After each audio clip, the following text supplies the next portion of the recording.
Okay, so October 30th, Wednesday, this is our health reading 018. Sa lahat po ng sumali sa live ko kagabi, maraming salamat po at sa nagtatanong paano magpa-cleansing at magpa-ritual, message lang po kayo, okay? Kukuha tayo dito ng isa, titignan natin kung ano ho ang meron sa larangan ng kalusugan po ninyo. At paalala lang po dahil papasok na mamayang hating gabi ang energy ng undas. So, doon sa mga taong may barang sumpa at kulam, lalong-lalo na sa gayuma, aksyonan nyo na po yan dahil yan ho ang panahon na paborito ng mga kalaban ninyo para dagdagan ang kahirapan ninyo sa kalusugan, sa kaperahan, sa pagtatrabaho, sasaktan kayo sa larangan ng relasyon, pag-ibig, etc. po. Okay? Kuha tayo dito isa. And this is the Four of Wands fire sign. So ngayon, sinasabi dito, sa positive side nito, kailangan mong maging handa sa pagtanggap ng mga oportunidad o pangyayari sa buhay mo. So, ibig sabihin, itong pangyayari na ito ay magtatagal na hindi bababa sa 4 na buwan.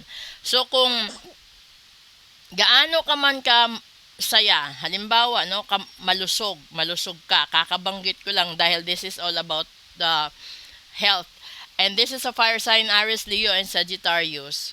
Aabot ito ng 4 na buwan. So, ibig sabihin, kung meron kayong kalaban, hindi sila titigil sa loob ng 4 na buwan hanggat hindi ka nagugupo sa kalusugan.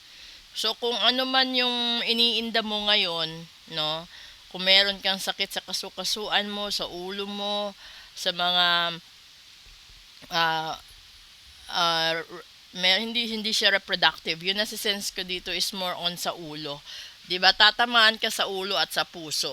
So mag-ingat po kayo. Kung isa po kayo doon sa meron ng sakit sa puso, na stroke, no, nakulam na barang nasumpa, at isa din kayo doon sa nagayuma, iparitual nyo na po yan, ipatanggal nyo, ipa-cleansing nyo.